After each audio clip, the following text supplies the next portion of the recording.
దేవుడు వాక్యము అంటే ఈ భూమి మీద ప్రతి శరీరానికి ఒక కార్యాన్ని జరిగించేది, ఆరోగ్యాన్ని భద్రపరిచేది, మనకి మనశ్శాంతినిచ్చేది. దేవుని వాక్యములో ఉన్న పవర్ ఏమిటంటే ఆ వాక్యాన్ని ఏ శక్తి ఆపదట, ఆపే శక్తి ఇంకా దేనికి కలగలేదట. తన జీవితంలో ఒక భక్తుడు గమనించాడు ఈ పరిస్థితి. నీ వాక్యము అన్నీ చేసుకొచ్చాడు, అన్నీ చేసుకొచ్చి వాక్యము ద్వారా పొందే అనుభూతిని రాస్తున్నాడు. ఇక్కడ వాక్యము ద్వారా ఎలాంటి అనుభూతి పొందుతారు, వాక్యము ద్వారా ఎలా నెమ్మది పొందుతారు, వాక్యము ద్వారా ఎలాంటి కార్యాలు జరిగించుకుంటారు, వాక్యం అనే దేవుణ్ణి ఎలా ఆహ్వానించాలి. దేవుడు వాక్యై ఉన్నాడు, ఆయన రూపమై లేడు, కానీ దేవుడు వాక్యమై ఉన్నాడు. వాక్యమే దేవుడు, దేవుడే వాక్యము. దేవునికి స్తోత్ర, హల్లెలూయా. అందుకనే ప్రతి ఒక్క మనిషి మాటలో ఉన్న గొప్పతనం, ఇతను ఈ మాటలు చాలా బాగుంటాయి, మంచివి అనుకుంటే అక్కడికి చాలా మంది వస్తూ ఉంటారు. జనరల్గా కూడా అంటే మాట మీద ఆధారపడి ప్రపంచం అంతా నడుస్తుంది. ఇప్పుడు వాక్యం ఏం చెబుతుందంటే, నేను రాయించిన మాట ప్రకారం భూలోకములో జరుగుతుంది అంటాం.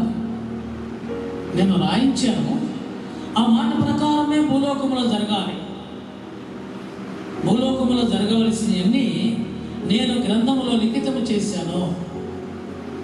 లిఖితము చేసిన ప్రతి ఒక్కటి కూడా ఈ భూలోకములో జరగాలి.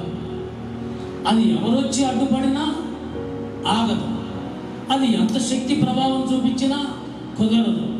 ఎలాంటి తెలివి జ్ఞానము ఉపయోగించిన యంత్రాల వల్ల కూడా కానే కాదు. అందుకు మాట్లాడుతున్నాడు దేవుడు, బోధ వలన బాధ తీరుద్దట, బోధ వలన బాధ తీరుద్దట. నీ వాక్యము నన్ను బ్రతికించుతున్నది, నా బాధలంతటిలో నాకు నెమ్మదినిస్తుంది. నీ వాక్యం విని నేను నెమ్మది పొందుకుంటున్నా. నాకు అప్పుల సమస్యలు ఉన్నాయి, బాధ ఎక్కువైపోయింది. అప్పుడు ఏం చేయాలి? మనము పొరుగువారి వద్దకు వెళ్ళి మన బాధ చెబితే ఆయన ఏమంటాడంటే, ఇక నీ పని అయిపోయిందిరా, ఇక నువ్వు కట్టలేవు అప్పులు, నువ్వు ఎక్కడి నుంచి తీసుకొచ్చి కడతావు, అందుకని నువ్వు కట్టలేవు కాబట్టి, నీ వల్ల ఏమాత్రం కాదు కాబట్టి నీవు ఒక పని చేయి, నీవు ఈ ప్రాంగణంలో లేకుండా ఎలాగో ఏదో ఒక దేశం పారిపో, అది నీకు క్షేమం అని ఒక వ్యక్తి చెబుతాడు. మరొక వ్యక్తి ఏం చెబుతాడు, ఎంత తప్పు ఎవడు చేయమన్నాడు, నువ్వు ఎందుకు చేసావు, ఏ కారణాన్ని బట్టి చేసావు. ఇక బాధ ఎక్కువైపోతూ ఉంటుంది, ఇతగాడికి బాధ ఎక్కువైపోతూ ఉంటుంది. ఇలాగే ఎంతమంది ఉన్నామో ఈరోజు మనం ఆలోచించాలి. అధీని పడద్దు, అప్పులు మనము ఏమీ చేయవు. అప్పుల వల్ల బాధపడేవారు బాధపడద్దు. అలాగే అనారోగ్యం వల్ల బాధ తెచ్చుకునేవారు బాధపడద్దు. అనారోగ్యం అనేది శరీరానికి కలిగి వెళ్ళిపోతూ ఉంటుంది. అనారోగ్యం అనేది శరీరానికి కలిగి వెళ్ళిపోతూ ఉంటుంది. పక్షివాయువు అనేది గతకాల తరాలు ఉన్నాయి, మనమే తప్పు చేయాలి. వారు ఏదో చేశారు, ఆ వ్యాధి తెచ్చారు. ఇదిగో వారికి పుట్టిన బిడ్డలు మనకు కూడా కలుగుద్దా? ప్రైజ్ లార్డ్, హల్లెలూయా. మనకు కూడా కలుగుద్దా? మనం ఎలాంటి జాగ్రత్త తీసుకుంటే అది కలగకుండా దాటిపోద్ది. ఆలోచన చేయాలి. కలగాలని లేదు, అలాగనే కలగదని మాత్రం కూడా లేనే లేదు. అందుకని ఒక వ్యాధి మనకి కలిగినప్పుడు ఆ వ్యాధిలో మనం నెమ్మది పొందాలి. కాబట్టి ఎలా పొందాలి, ఆ వ్యాధిలో నెమ్మది ఎలా పొందాలి అంటే దేవుని వద్దకు వచ్చి ఆ వ్యాధికి సంబంధించిన వాక్యాలు ఉన్నాయి. వాక్యాలు ఉన్నాయి. డాక్టర్ ఇచ్చే ట్యాబ్లెట్ పనిచేయదేమో కానీ వాక్యం మాత్రం పనిచేస్తుంది. దీనికి శక్తి కలగాలి, శక్తి కావాలి. కావాలి అంటే దీన్ని ఇన్ని గంటలని ధ్యానం చేయాలని ఒక ఆలోచన ఉంటుంది. ఇన్ని గంటలు దీన్ని ధ్యానం చేస్తే ఈ దినమంతా కూడా ఛార్జింగ్ సరిపోద్ది. ఈ లైట్ కాంతి ఇవ్వాలంటే ఛార్జింగ్ చేయాలి. ఛార్జింగ్ చేయాలి అంటే మనము 2 గంటలు ఛార్జింగ్ చేస్తే 24 గంటలు వెలుగుద్ది లైట్. ఇది ఒక రూల్ ఉంది కదా, ఆ రూల్ ప్రకారమే మనకు కూడా 2 గంటలు ప్రార్థన చేస్తే 24 గంటలు నెమ్మది కలుగుద్ది. నీకు అప్పులు ఉన్నాయి, నీకు అనారోగ్యం ఉన్నాయి, నీ పరిస్థితి ఏం బాగలేదు, అయినప్పటికీ కూడా ఈ వాక్యం ధ్యానం చేయి. దేవునికి స్తోత్ర, హల్లెలూయా. ఈ వాక్యాన్ని మనం ధ్యానం చేసినప్పుడు మనకు కలిగే నెమ్మది ప్రజల చేత నెమ్మది కలగదండి. లేదు, మనకి చాలా ధనం ఉంది, ధనం వల్ల నెమ్మది కలుగుద్దా? ఏమాత్రం కలగదండి. ధనం వల్ల నెమ్మది కలగదు. ధనం వల్ల కొంత సంతోషము, అల్ప సంతోషము అప్పుడప్పుడు కలుగుతూ ఉంటుంది. అంతేకాని ధనం వల్ల పూర్తి నెమ్మది మనిషికి రానే రాదు. దీన్ని గమనించాలి అంటుంది బైబిల్. ప్రైజ్ లార్డ్, హల్లెలూయా. అందుకని నెమ్మది లేకుండా ఉన్నప్పుడు మన బిడ్డల చేత నెమ్మది ఉండదు. ఒక్కొక్కసారి మన బిడ్డలు బయటి భాగంలోకి వెళ్ళినప్పుడు అల్లరి చేసి, లేక అప్పులు చేసి, లేక పరిస్థితిని ఇబ్బందిగా మార్చుకుని తన జీవితంలో పొందవలసిన దానికోసం కాకుండా పొందకూడనిది టచ్ చేసి వారు జీవితంలో ముప్పులు తెచ్చి పెడుతూ ఉంటారు. పెద్దలకి, తల్లిదండ్రులకు తెచ్చి పెడుతూ ఉంటే నెమ్మది పోద్ది మనకి. ఆ సమయంలో ఎలాంటి నెమ్మది పొందాలి? మనం ఎలాంటి నెమ్మది పొందాలి? దేవునికి స్తోత్ర, హల్లెలూయా, హల్లెలూయా. ఎలాంటి నెమ్మది పొందాలి? ఆ జీవితము ఎలా ఉంటుంది? ఒకసారి ఆలోచన చేయండి. అప్పుడు కూడా దేవుని సన్నిధికి వచ్చి ప్రార్థించుకుని దేవుడి సన్నిధిలో వాక్యాన్ని నువ్వు నమ్మినట్లయితే, వాక్యాన్ని వినినట్లయితే, వాక్యానికి మన హృదయంలోనికి రాణించినట్లయితే ఆ వాక్యమట నిన్ను బ్రతికిస్తూ ఉంటుందట, నీకు నెమ్మది కలగజేస్తూ ఉంటుందట. వాక్యములో ఉన్న పవర్ అలాంటిది, వాక్యములో పవర్ అలాంటిది, జీవం అలాంటిదని లేఖనం చెబుతుంది. దేవునికి స్తోత్ర, హల్లెలూయా. అందుకని వాక్యాన్ని మనం తోసివేయొద్దు. దేన్నన్నా తోసివేయి, దేవుని వాక్యాన్ని మాత్రం త్రోసివేయద్దు. త్రోసివేయొద్దండి.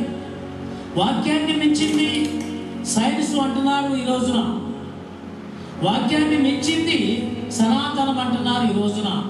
మన కళ్ళకి కట్టినట్లుగా కనిపిస్తుంది. నిన్నగాక మొన్న వచ్చింది క్రైస్తవ్యం. సనాతనం అంటే కోటాను కోట్లు సంవత్సరాల క్రితమే ఉంది అని చెప్పేసి అని అంటుంది. దేవునికి స్తోత్రం, హల్లెలూయా. బైబిల్ ఏమంటుందంటే అసలు భూమి లేనప్పుడు వాక్యం ఉందబ్బాయి అంటుంది. భూమి లేదు, దేవుడు లేరు, దేవతలు లేరు, ప్రపంచంలో పంచభూతాలు లేవు. పంచభూతాలు లేనప్పుడు దేవుడు వాక్యం ఉంది, శబ్దం ఉంది. ఆ శబ్దాన్ని వాక్యముగా మార్చాడు దేవుడు.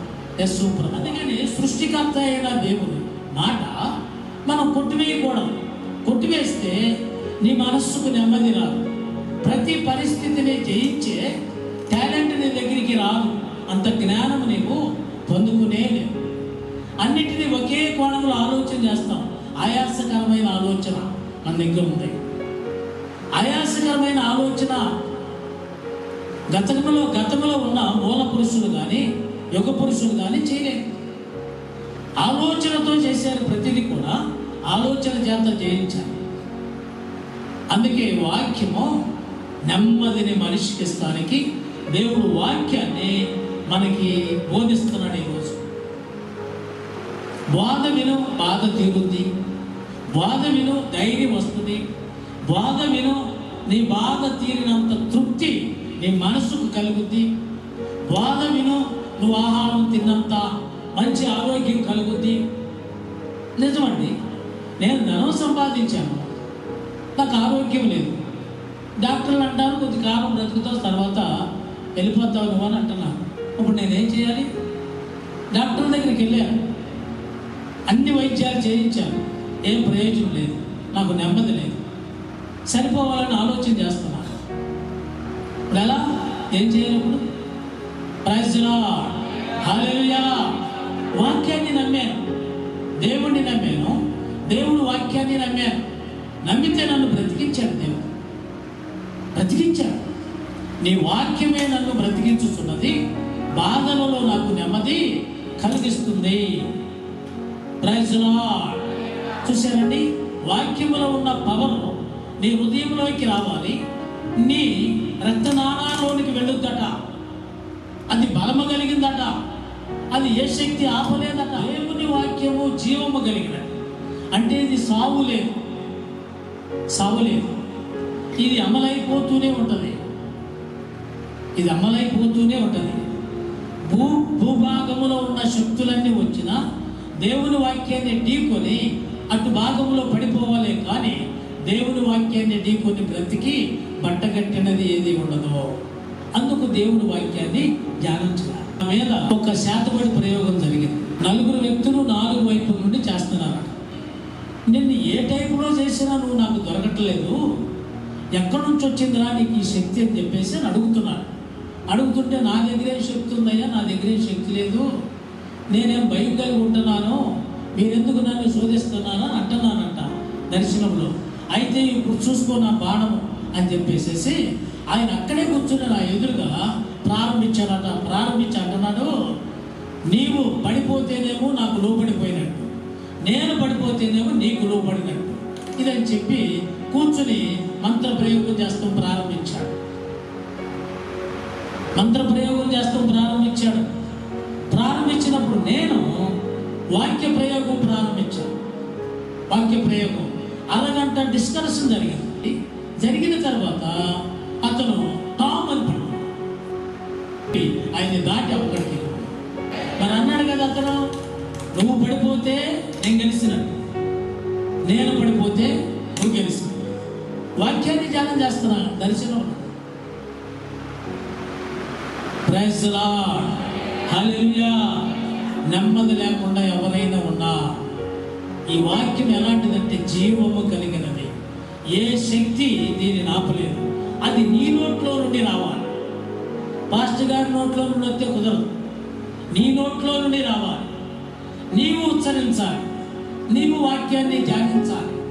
కుటుంబాన్ని బట్టో, పరిస్థితిని బట్టో, లేకుంటే ఉన్న వ్యాధిని బట్టో, ఉన్న అప్పుల సమస్యను బట్టో నీవు వాక్యాన్ని ధ్యానం చేస్తే నీకు బాధ తగ్గిపోయి నెమ్మది కలుగుద్ది అంటుంది వాక్యం. వాక్యాన్ని మనం నమ్మాలి. వాక్యాన్ని మనము నమ్మి ఆ ప్రకారము మనము చేసినట్లయితే దేవుడు తన ఉచితమైన కృపతో తన ఆత్మ చేత మనల్ని నడిపించి మనకి కావలసిన కార్యాలన్నీ చక్కగా జరిగిస్తూ ఉంటాడు. అందుకు మాట్లాడుతుంది. అందుకని వాక్యము జీవము కలిగినది ఒకటి. రెండవది బలము కలిగినది. బలము కలిగినది. ఇక ఈ బలం ముందు ఏ బలము కూడా నిలవదు. ఈ బలం ముందు ఏ బలము కూడా నిలవదు. మూడవది ఏంటమ్మా?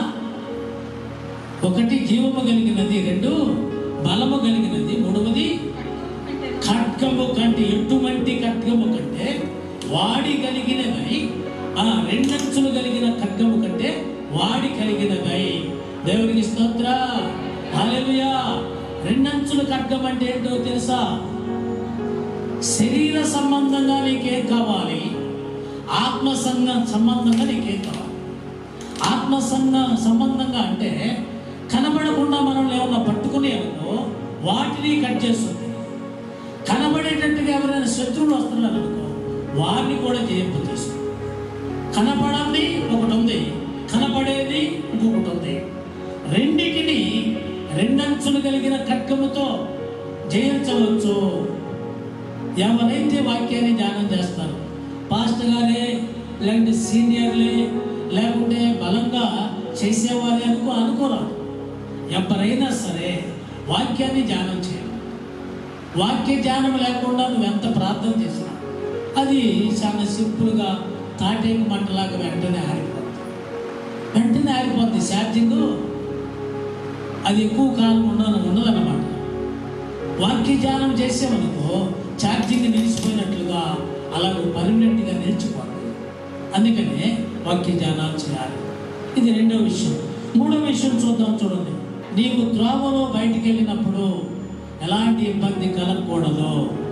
ఆ వాక్యమును ధ్యానం చేసుకుంటూ వెళ్తూ ఉంటే నీ త్రోవలో జరిగే ప్రమాదాలు, నీ త్రోవలో జరిగే ఇబ్బందులు, నీ త్రోవలో జరిగే సమస్య, త్రోవలో జరిగేది ఆ నీ వాక్యము నా త్రోవలకు వెలుగు.